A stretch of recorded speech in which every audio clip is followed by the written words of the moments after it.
స్తోత్రం. బాప్తిసం అంటే నీటిలో మునిగైతే అయిపోయింది కదా అనుకుంటే కానీ మనం బట్టలు ఉతుక్కున్నంత సులువు కాదు. ఒప్పుకోవాలి క్రీస్తు ముందు. నువ్వు త్రాగుబోతువైతే నేను ప్రభువా నేను త్రాగుడికి బానిసని ఒప్పుకోవాలి. నువ్వు దొంగవైతే ప్రభువా నేను దొంగలని ఒప్పుకోవాలి. నువ్వు వ్యభిచారమైతే నేను వ్యభిచారాన్ని ఒప్పుకుని ప్రభువా నేను ఈ దినం నుంచి నా జీవితాన్ని నీ కొరకే పరిశుద్ధంగా జీవిస్తానని క్రీస్తు న్యాయపీఠం ఎదుటి మనందరం ఏం చేయాలంటే తీర్మానం తీసుకోవాలి. అందుకని దేవుడు అంటున్నాడు కదా, నేను నీ దేవుడిని యెహోవాను, నేను పరిశుద్ధులను కనుక నీవు పరిశుద్ధంగా జీవించాలి. ఇప్పుడు నాకు ఇంటి పేరు ఉంటుందండి, నా ఇంటి పేరు ఏమవుతుంది, నా కొడుకు కూడా అదే ఇంటి పేరు అవుతుంది, నా భార్య కూడా ఇంటి పేరు అవుతుంది. అంటే ఒకరి నుంచి ఒకరు మనం పొందుకుంటున్నప్పుడు మన దేవుడి నుంచి మనము కూడా పొందుకుని పరిశుద్ధతను కాపాడుకోవాలి. మనం ఈ పరిశుద్ధతను మనం కాపాడుకోవాలంటే దుష్టులతో మనం సాంగత్యం చేయకూడదు, ఈ లోకంలో సాంగత్యం చేయకూడదు. ఈ పాపము లోకం నుంచి దేవుడు మనలను వేరు పరచి ఉన్నాడండి. దేవుని స్తోత్రం. ఎందుకొరకంటే మనము నీతివంతులుగా జీవించాలని ఆయన పరిశుద్ధమైన రక్తము ద్వారా మనలను కొని మన పాపములను కడిగి పరిశుద్ధులుగా చేసి మీరు ఈ లోకంలో జీవించినంత కాలము పరిశుద్ధత కలిగి జీవించమన్నాడు. దేవుని స్తోత్రం. ఈరోజు అలా జీవిస్తున్నామండి మనం. ఈరోజు మన జీవితాలు ఎలా ఉంటుంది? ఈరోజు మన జీవితం నిమిషానికి ఒక రకంగా మారిపోతుంటుంది. మన జీవితం బలహీనం అయిపోతే ఒక రకమైన భక్తి ఉంటుంది మనలో, డబ్బు ఉంటే ఒక రకమైన భక్తి, డబ్బు లేకపోతే ఒక రకమైన భక్తి. దేవుని స్తోత్రం. దేవుడు ప్రతిదీ కూడా గమనిస్తున్నాడు. అందుకే వాక్యం అంటది కదా, దేవుడు ఆకాశంలోని నరులందరినీ కూడా పరిశీలిస్తున్నాడు అంటారు, చూస్తున్నాడు. ఆయన ఎవరు ఎలా ఉంటున్నారు, ఎవరు ఎలా జీవిస్తున్నారో, ఎవరి భక్తి ఎలా ఉంటుందో, ఎవరు ప్రార్థన ఎలా ఉంటుందో, ఎవరు యథార్థత కలిగి ఉన్నారో, దేవుని వద్ద నుంచి పొందుకున్న పరిశుద్ధతను ఎలా కాపాడుకుంటున్నారో దేవుడు ప్రతిదీ కూడా గమనిస్తూ ఉంటాడండి. హల్లెలూయా. దేవుని సన్నిధికి వచ్చినప్పుడు పరిశుద్ధం నుండి మళ్ళీ మనం బయటికి వెళ్ళిపోయిన తర్వాత మన జీవితాలు పాత జీవితాలుగా గత జీవితంగా ఉంటే మన భక్తి వ్యర్థం. మన బాప్తిసం తీసుకుంటే వ్యర్థం. బాప్తిసమును తీసుకున్న తర్వాత మన బ్రతుకులు మారాలి అంటే క్రీస్తు వలె మనల్ని మనం రూపాంతరపరచుకోవాలి. అంటే నీ శత్రువుని ప్రేమించాలి, నీ శత్రువు గారు ప్రార్థన చేయగలగాలి, వాడు దాహం కలిగితే వాడికి దాహానికి నీళ్ళు ఇవ్వాలి, వాడు ఆకలి కొని ఉంటే వానికి భోజనం పెట్టమని వాక్యం సెలవిస్తుంది. మనం అలా చేస్తామండి, చేస్తామా? మన మనసు ఒప్పుకోవాలి.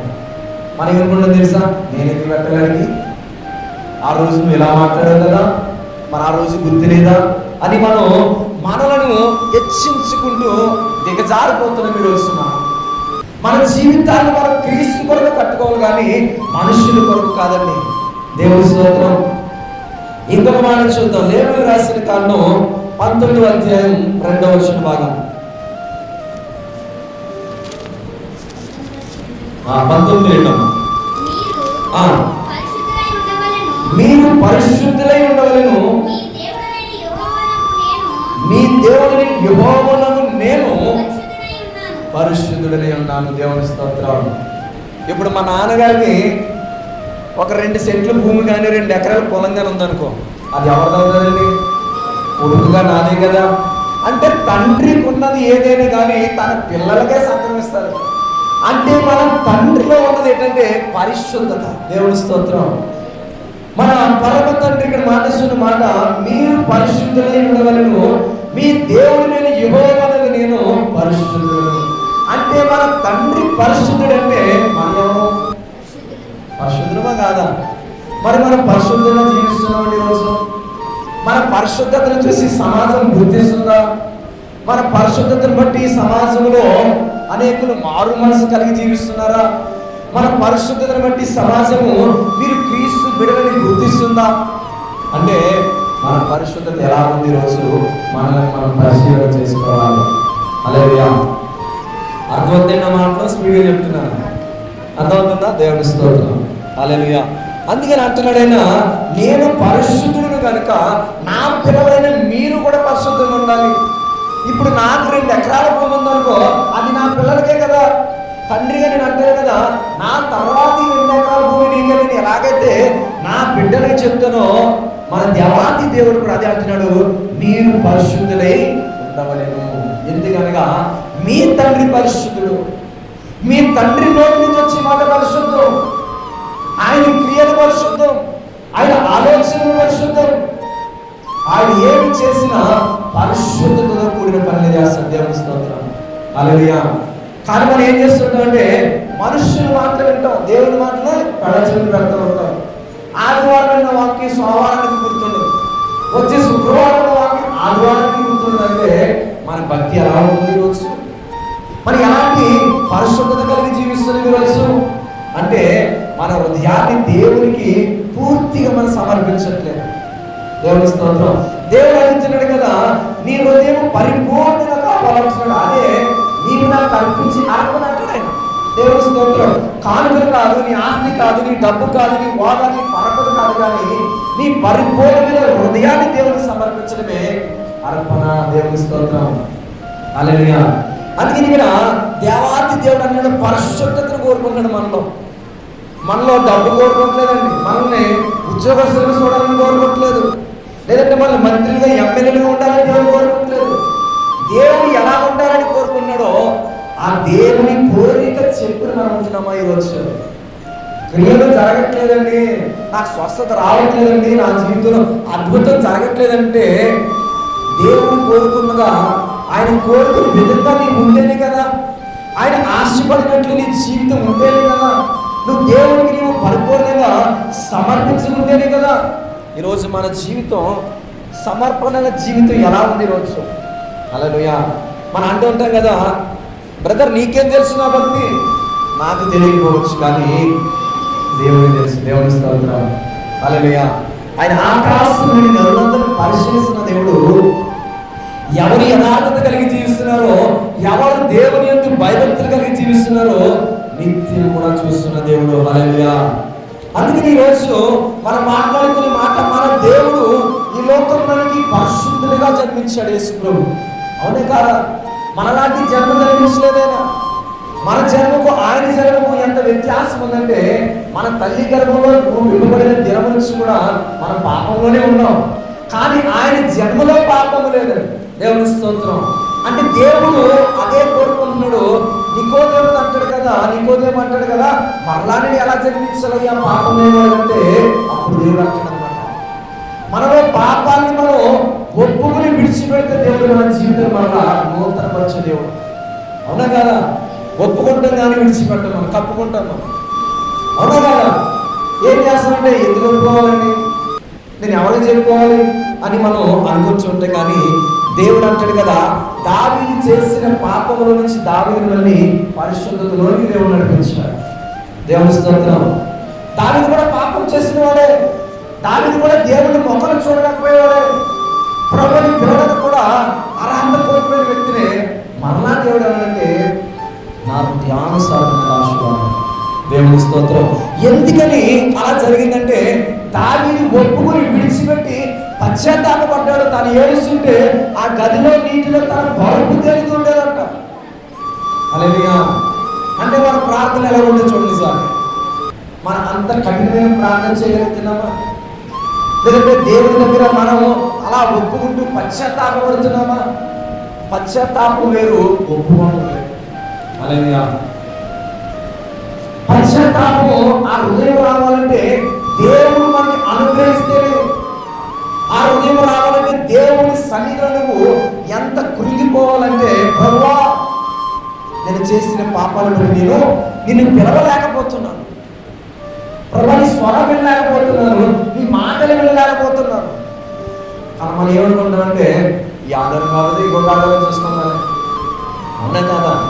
దేవునికి ఇవ్వాల్సిన సమయం దేవునికి ఇవ్వాలి. హల్లెలూయా. దేవునికి సమయం ఇవ్వడానికి మనకి చాలా ఆలోచిస్తూ ఉంటాం. మనం ఏదైనా పెళ్లికి వెళ్ళాలనుకో, ఏదైనా ఫంక్షన్కి వెళ్ళాలనుకో 2 గంటలకు నాకు వెళ్ళిపోతాం మనం.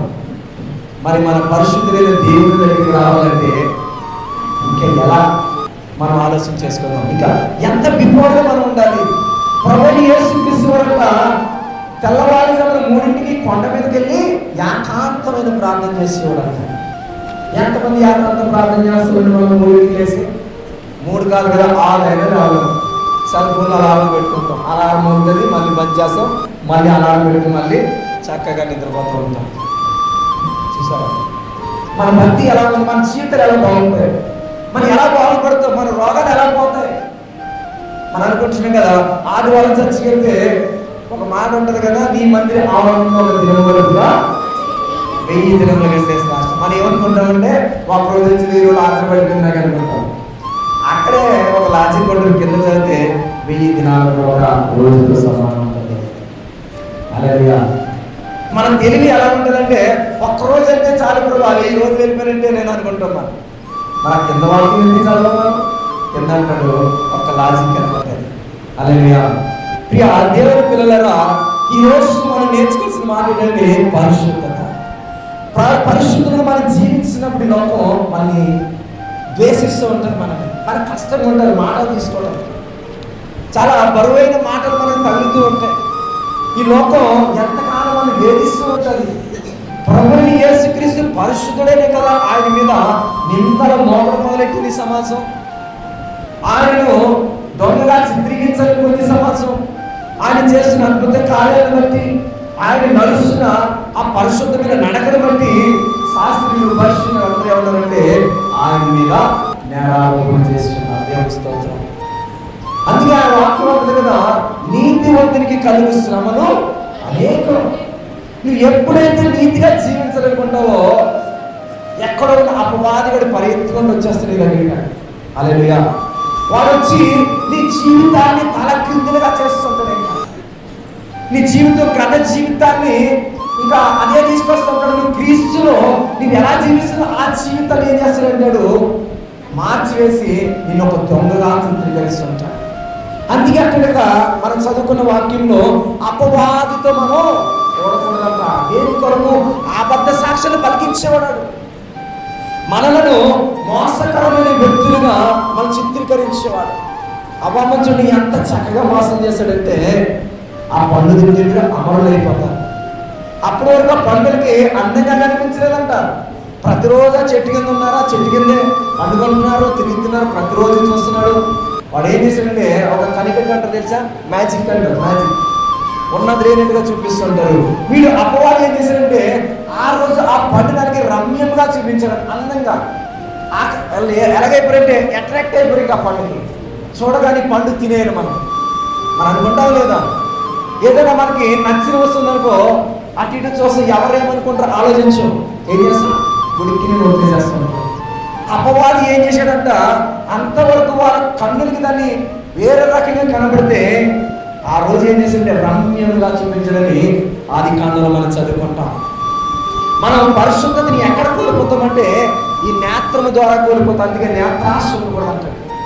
దావీదు పాపంలో పడిపోవడానికి గల కారణం ఈ కన్నే. బెత్షెబని ఎప్పుడైతే చూశాడో తన హృదయ ఆలోచన మారిపోయి, అవునే కాదా? సంశోధ బలవంతుడే తన కన్నుని ఎప్పుడైతే చూస్తే తన అందగత్తని తను ప్రేమించాడో తన ప్రేమలో మోసపోయాడో లేదా? పాపం అనేది ఎక్కడి నుంచి మొదలవుతుందంటే మన చూపు నుంచి మొదలవుతుంది. దేవుని స్తోత్రం. చూసి ప్రతిదీ నాకే కావాలనుకుంటాం. అది ఎలాంటిదైనా కానీ అది నాకే కావాలి, దాన్ని నేనే పొందుకోవాలి. నేను పరిశుద్ధత కోల్పోయిన పర్లేదు కానీ అది నాకు కావాలనుకుంటాం. అందుకనే దేవుడు అంటారు కదా, నీ పొరుగువాడు నేను ఆశించకూడదని ఆయన రాయించాడు. 10 వాగ్దానాలను మనం చూస్తాం. ఆ నిర్మకాండంలో 10 వాగ్దానాలు చూసినప్పుడు నీ పొరుగువాడిని దాసినైనను దేనినైనా కూడా ఆశించకూడదు. కానీ మనం ఏం చేస్తుంటాం, చూసిన ప్రతిదీ మనకి కావాలి. అబ్బా ఆ ఇల్లు బాగుందని అలాగే ఉండేదే అంత బాగున్నాం. ఆ సిస్టర్ వేసుకున్న బట్టలు చాలా బాగున్నాయి, ఆ వస్త్రంలో ఉండి ఎంత బాగుందో. ఏం చేస్తున్నామంటే మన కళ్ళు కూడా మనలను పాపంలో నడిపిస్తే మన పరిశుద్ధతను కోల్పోయే విధంగా మనం మార్చివేస్తాయి. అందుకనే నేత్రాలు మనం చాలా జాగ్రత్తగా కాపాడుకోవాలి. పరిశుద్ధంగా ఉండాలంటే ఈ కన్ను కూడా చాలా ప్రాముఖ్యమైనది. ఈ దేవుడి అనుగ్రహించిన ఈ దేహాన్ని కాపాడుకోవాలంటే, మన పరిశుద్ధతను కాపాడుకోవాలంటే మొదటి ఈ కళ్ళను కూడా మనం కాపాడుకోవాలి. అందుకని అంటున్నాడు కదా, నేను మీ దేవుని యెహోవాను పరిశుద్ధులను కనుక మీరు పరిశుద్ధంగా జీవించాలి. అది దేవుడు మనకి ఇచ్చిన ఆస్తి అనుకో, నువ్వు ఏదైనా అనుకో. మన ఎంతసేపు ఏమంటే ఆరోగ్యం కావాలి ప్రభావ, 100 సంవత్సరాలు బ్రతికేయాలి. ఎవరికన్నా 100 సంవత్సరాలు బ్రతికేయాలి. లేదంటే నాకు ఉద్యోగం ప్రభావ, నీ పరిశుద్ధత నాకు కావాలి. ఏది కావాలో దాన్ని మనం విడిచిపెట్టుకుంటున్నాం. ఏది మనకి అవసరమో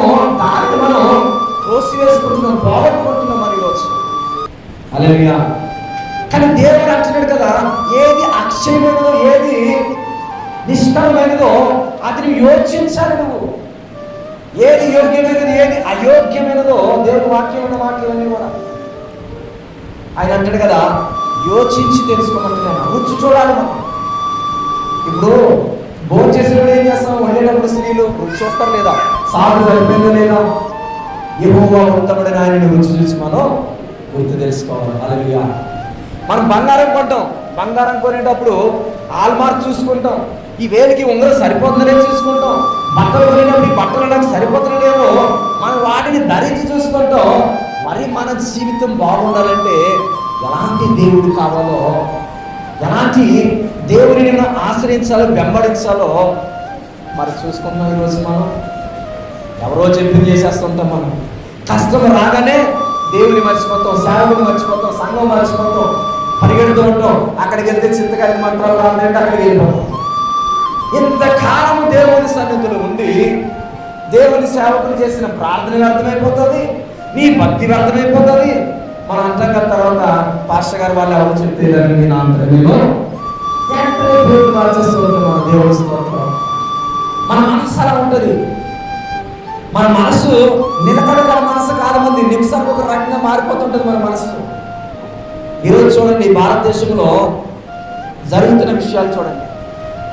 ఒక విషయాన్ని గుర్తు చేస్తాను. జార్ఖండ్లో అలా కలవడం ఉందండి భారతదేశంలో. ఎందుకంటే అక్కడ క్రైస్తవులను ఓడ్చుకొని పోస్తారండి. ఒక 2-3 నెలల క్రితం చూసుకుంటే పాస్టర్లు దొరికినట్టు చంపేశారండి. మనం చాలా సుఖంగా ఉన్నాం, ఇక్కడ మంచిగా కూర్చుని వాక్యం వింటున్నాం అని కొడుతున్నారు. ఈరోజు భారతదేశం చరిత్రలో ఉందంటే క్రైస్తవుడు అనేవాడి దేశంలో లేకుండా చేయాలి. చూడండి ఎలా ఉందో ఈ భారత ప్రభుత్వం. ఈరోజు సెంట్రల్ గవర్నమెంట్ ఎలా ఉందంటే క్రైస్తవులు అంటే ఎలా ఉందంటే దొంగలు. మేము చెప్తున్నాను, టెర్రరిస్టులు అంటే ఘోరంగా క్రైస్తవులు మారుస్తున్నారు ఈరోజు. ఎందుకంటే ఇంకా క్రీస్తు రాకడ ఆసన్నమైంది ఈరోజు. హల్లెలూయా. ఆయన త్వరలో రాబోతున్నాడు కాబట్టి 7 ఏళ్ల శ్రమలను మనం అనుభవించబోతున్నాం. క్రైస్తవులు నిలకడ కలిగి జీవించాలి. క్రైస్తవులు ఏక మనసు కలిగి జీవించాలి. ఈరోజు వార్తలు ఉంటే ఉన్నాయి, పోతే పోనీ క్రీస్తు వరకు బ్రతకాలి. అదే అపోస్తలుడైన పౌలు ఎంతో రాష్ట్రం కలిగి అంటాడు, చావైన బ్రతికేది క్రీస్తే. నేను బ్రతికితే క్రీస్తు కోసం బ్రతికాను, చనిపోయిన క్రీస్తు కొరకు చనిపోతాను. దేవుని స్తోత్రం. ఈ తీవ్రత ఈ ఆఖరి దినాల్లో మనందరికీ ఉండాలి. వరుస ఈ అంశకాల దినాల్లో ఈ ప్రభుత్వం మన పీకి మీద కత్తి పెట్టి నువ్వు క్రైస్తవుడికి జీవిస్తావా, మేము చెప్పినట్టుగా జీవిస్తున్నట్టు నువ్వు నా పేక కోసిన క్రైస్తవుడికి జీవిస్తున్నా చెప్పే దమ్ము ధైర్యం ఈరోజు ప్రతి క్రైస్తవుడికి ఉండాలి. హల్లెలూయా. నీ దగ్గరికి ఓటు అడగడానికి వచ్చినప్పుడు చాలా మంచిగా వస్తారు. అమ్మా అయ్యా తల్లి అని ఓటు అడుగుతారు. ఓటు వేయించుకున్న తర్వాత అరే అది క్రైస్తవుడు అభ్యాసం వచ్చి అందుకనే దేవుడు మీకు ఒక ఆలోచన ఇచ్చాడు, మీకు జ్ఞానాన్ని ఇచ్చాడు. మీరు ఎలా నడవాలో, ఎలా నడుచుకోవాలో, ఎలా జీవించాలో, మీ జీవితాన్ని ఎలా కట్టుకోవాలో దేవుడు మీకు చక్కని మార్గాన్ని చూపించాడు. నరుడంత ఎంతైతే భారం అయితే మొయ్యగలుగుతాడో అంతే భారం దేవుడు మనం ఎత్తి మీద పెట్టాడు. 50 కేజీల మోసం 100 కేజీలు మోయలేని రూల్ లేదు. ఎవరి శరీరానికి తగినట్టుగా వస్త్రాలు ఉంటాయి, ఎవరి శరీరానికి తగినట్టుగా వాడు భోజనం చేస్తూ ఉంటాడు. అదేవిధంగా దేవుడు అంటాడు కదా, నరులు ఎంతైతే భారం అయితే మొయ్యగలుగుతారో అంతే ఉంచాడంట. దేవుడు ఇంకా ఏమంటాడంటే ఆ భారంలో నుంచి నువ్వు బయటికి వచ్చే మార్గాలు కూడా దేవుడు ఇచ్చాడు. దేవుని స్తోత్రం. హల్లెలూయా. ఈరోజు మన పరిస్థితులు మనం గమనిస్తూ ఉండాలి. చర్చకు వచ్చాము వెళ్ళిపోయాలంటే కాదు, మనం ఎలాంటి పరిస్థితుల్లో ఉన్నామో మన కుటుంబాన్ని ఎలా కాపాడుకోవాలో పరిశుద్ధతను బట్టే మనకి అర్థమవుతుంది. మనకి పరిశుద్ధత అనేది లేకపోతే ఈ సమాజం నిన్ను ఒకప్పుడు త్రాగబోతుగా చూసింది, కానీ క్రీస్తులోనికి నువ్వు మారగానే ఏమంటారు తెలుసా, అరే ఆడు మొన్నటి త్రాగబోతారా ఈరోజు పెద్ద పరిశుద్ధుడైపోయి క్రీస్తు బిడ్డ అయిపోయి అంటారు. ఎన్ని అన్నా కానీ ఒక చిరునవ్వుతో మనం స్వీకరిస్తాం. దేవుని స్తోత్రం. ఎన్ని నిందలేసినా ప్రభుని యేసు క్రీస్తు మీద నిందలేని సమాజం. ఆయన బిడ్డలమైన మనము ఈ నిందలను బయట కూడా మనకి ఆశీర్వాదమే. మనం అనుకుంటాం కదా, ఎందుకు నేను భరించాలి, ఎందుకు నేను వారి మాటలు నేను స్వీకరించాలి. ఎందుకంటే దేవుడి రాకడలో ఇలాంటివి ఎన్నో చూస్తూ ఉంటాం మనం. వీటన్నిటిని కూడా మనం ఓర్చుకుంటూ సహించుకుంటూ క్రీస్తు శిలువ మోసుకుంటూ మనం ముందుకెళ్ళిపోవాలంటే హల్లెలూయా. అందుకని దేవుడు అంటాడు కదా, ఇలాంటి సమాజంలో మీలో ఉన్న పరిశుద్ధతను చెడగొట్టేవారు చాలా మంది ఉన్నారు, వారికి దూరంగా జీవించమంటున్నాడు. హల్లెలూయా. ఆ మాట మనం మరొకసారి చదవండి. లేని వార్తను పుట్టింపకూడదు, అన్యాయపు సాక్ష్యమును దుష్టునితో నీవు కలవకూడదు. దుష్టుడు అచ్చేపు మన పక్కనే ఉంటాడంట. ఎప్పుడు ఎలా చెడగొడతామో మన చెవులు ఏదో ఒక మాటను వార్తను తీసుకొచ్చి, అరే నేను పక్కింటి ఎలా వెళ్ళగానది, పొలం వెళ్ళగానది, సొమ్ము ఎలాగన్నాడు, లేదు నువ్వు కర్ర తీసుకో, కట్టె తీసుకో. వాడు మన పరిశుద్ధతను పోగొట్టడానికి రకరకాల కుయుక్తులు పద్ధతులు ఉంటాయంట.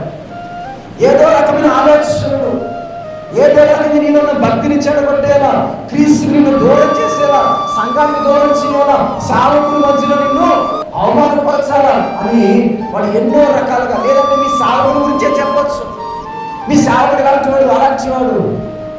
కానీ మన తండ్రి మాట ప్రకారం మనం ఏం చేయాలి తెలుసా? మా సేవకుల సంగతి మనకు తెలుసు. ఎందుకు తెలుసా? సేవకులు వారు మన కొరకు అనేకమైన అవమానాలను అనుభవిస్తూ, అనేక శ్రమలను భుజాలు మోస్తూ సంఘ క్షేమాభివృద్ధి కొరకు నిరంతరం ప్రార్థించేవాడు సేవకుడు. హల్లెలూయా. ఈ గొర్రెలను కాయటం అంటే చిన్న విషయం కాదండి. ఒక గొర్రె అడ్డిపోతుంటుందో గొర్రె అడ్డిపోతుంటుంది. ఈ గొర్రెలను కాపరిగా దేవుడు నిలబెట్టాడంటే ఆయనకి ఎంత బాధ్యత అప్పగించాడో. కానీ మనం ఏం చేస్తుంటాం? సంఘానికి రాలేదని ఒక రోజు ఎందుకు రావాలని అడిగితే తప్పు, సంఘానికి రాకుండా ఎక్కడికి వెళ్ళామని అడిగితే తప్పు. ఏమ్మా ఈరోజు అసలు నువ్వు ఉపవాస ప్రార్థనకు రాలేదన్నా తప్పే. సేవకులు ఎందుకొరకి మాట్లాడతారంటే మన భక్తి కొరకే, మనం యథార్థత కొరకే, మనం ఈ నీతివంతులు ఉండాలని కోరుకునే వ్యక్తుల్లో మొదటి ఉండేది సేవకులు. ఒక విద్యార్థి సరిగ్గా చదవకపోతే తల్లిదండ్రుల కంటే ముందు ఉపాధ్యాయుడు అడుగుతాడు, కొడతాడు, దండిస్తాడు, ప్రార్థన చెప్తాడు. సేవకుడు కూడా ఈక్వల్ టు టీచరే. హల్లెలూయా. అందుకని ఈరోజు మన యథార్థతను కాపాడుకునే విషయంలో రాజీ పడకూడదు మనం. హల్లెలూయా. చెప్పులు పోతే చాలా విషయాలు ఉన్నాయి. సంఘాలని ఎలాగైతే మోసగిస్తారో, ఆశ పెట్టి మన ఆకలి తీర్చి, ఇలాంటివన్నీ కూడా చాలా విషయాలు ఉన్నాయి. మనం చూసుకుంటూ పోతే, మనం లొంగిపోతే మన జీవితం నాశనమే. అపవాదం ఏంటంటే నువ్వు పలానా చోటకు వస్తే నీకు పలానా వేస్తావు, ఆశ చూపిస్తున్నాడు. అవ్వంకి ఏదైతే ఆశ చూపించాడో నీకు కూడా ఎరేస్తూ ఉంటాడు నీకు. హల్లెలూయా. ఎందుకు ఈ మాటలు చెప్తున్నానంటే మన పరిశుద్ధతను కాపాడుకునే విషయంలో ఒకరి మాటను మనం వినకూడదు. మన దేవుడు మాట్లాడుతున్నాడు, మీరు పరిశుద్ధులుగా ఆయన ఉండాలి అని ఒక నిబంధన పెట్టాడు. ఆ నిబంధన ప్రకారం మనం జీవించాలి. దేవుడి స్తోత్రం. మోషేకి ఎలాగైతే ఆ 10 ఆజ్ఞలు ఇచ్చాడో ఆ ఆజ్ఞల వరకు జీవించాలని మనము కూడా ఇక్కడ దేవుడు మీరు పరిశుద్ధులే ఉండవలెను అన్నాడు. అంతేనే కదా? ఆ మాట చూసుకుంటే 19:2 మీరు పరిశుద్ధులై ఉండవలెను, ఉండాలి అంతే. కానీ ఉంటున్నామా మనం? ఉండవు. ఎవరో వస్తారు ఇది చేస్తానంటే వాళ్ళని కలిగి వెళ్ళిపోతూ ఉంటాం. ఇంకొకరు వస్తారు అమ్మానికి ఇది ఇస్తానంటే వాళ్ళని కలిగి వెళ్ళిపోతూ ఉంటున్నాం. హల్లెలూయా. కానీ దేవుడు ప్రతిదీ చూస్తున్నాడు, ఆయన గమనిస్తున్నాడు ప్రతి విషయాన్ని కూడా. ఎందుకంటే మీకు డైరీ రాసి అలవాటు ఎంతమంది ఉందో తెలియదు, కానీ దేవుడు ప్రతిరోజు డైరీ రాస్తాడు. మనం చేసే ప్రతి పని రాస్తాడు. జీవగ్రంథంలో ప్రతిదీ లెక్కిస్తాడు. నువ్వు ఉదయకాల సమయంలో లేచి నీ చేస్తున్న ప్రార్థన, నీ ఎవరి కొరకు చేస్తావు ప్రార్థన, ఎలాంటి ప్రార్థన చేస్తావు, లేదంటే రాత్రి నువ్వు పండుగల ముందు చేసిన ప్రార్థన, ఎలాంటి కృతజ్ఞత కలిగిన ప్రార్థన చేస్తావు, దేవుడు ప్రతీది రాస్తాడు. మనం మర్చిపోతాం. మనం ఈరోజు వాక్యం ఇంటికి వెళ్ళగానే మర్చిపోతాం. దేవుడు ఈ వాక్యాన్ని కూడా రాస్తాడు. దేవుని స్తోత్రం. పలానా రోజున పలానా మౌలిక ప్రశ్న పలానా సంఘంలో పరిశుద్ధత కొరకు మీతో మాట్లాడాడు కదా. మన ఏమంటాం? ఆయన ఎవరో నాకు తెలియదని మా పాస్టర్ గారు కదా మా ఊరు కాదంటే దేవుడు తీసిదిగో నా దగ్గర ఆధారం నేను రాసుకున్నాను. పలానా సమయంలో పలానా సేవకుడు తీసుకొస్తే ఆయన మాట్లాడిన ప్రతి మాట. మీరు ఎంతమంది ఉన్నారో మీ ఫుటేజ్ అంతా అక్కడ ఉంటుంది. సీసీటీవీ తెలుసా మీకు? సీసీటీవీ డేటాను మనం డిలీట్ చేయగలుగుతాం. ఫోన్లో ఉన్న డేటాను డిలీట్ చేయగలుగుతాం. కానీ దేవుడి దగ్గర ఉన్న డేటాను ఎవరు డిలీట్ చేయలేరు. దేవుని స్తోత్రం. మనం అనుకుంటే మనం ఎవరు చూసారంటే కలిసి మనం విన్నామని లేదు, ఆయన చెప్పుకుని వెళ్ళిపోయి మనం కూర్చున్నాం. కానీ దేవుడు అంటే కదా ఆ రోజు చూపిస్తాడు మనకి, అలాంటి పెద్ద స్క్రీన్ చూపిస్తాడు. ఇదిగో ఆ రోజు నీలో యథార్థత, నువ్వు యథార్థత కోల్పోతున్నావని, యథార్థత గురించి నేను మాట్లాడిన మాటలు దేవుడు అంటున్నాడు కదా, ఈ రోజు ప్రతి మనుషుడు యథార్థత కోల్పోతున్నాడు.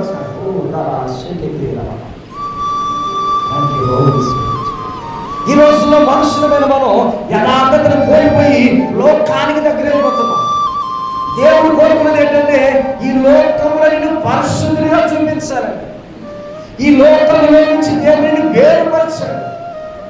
మరలా మనం ఉంటుంది కదా, కుక్కతో వంకనంటే మనిషి ఇంటి మరలా ఏమైపోతుందండి, ఒక వారం బాగుంటాం, 2 వారాలు బాగుంటాం, తర్వాత ఉంటాం.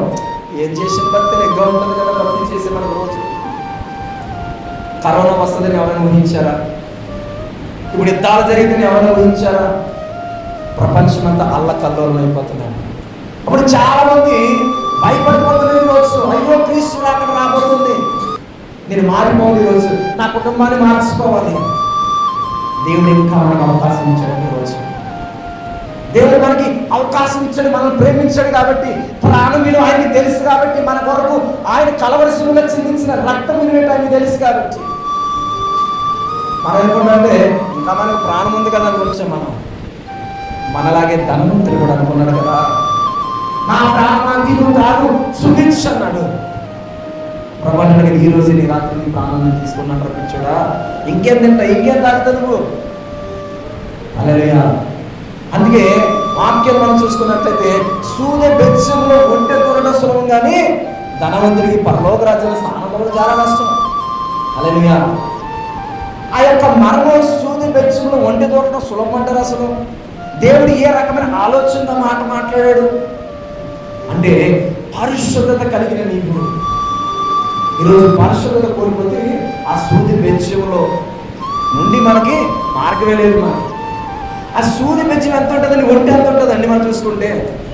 అదేవిధంగా ఆ ఒక మన ఏమంటారండి సరస్సు ఆవగించ, ఎస్ రైట్, ఆవగించంత విశ్వాసం ఉంటే మనం అద్భుతాలు చూడగలుగుతామంట.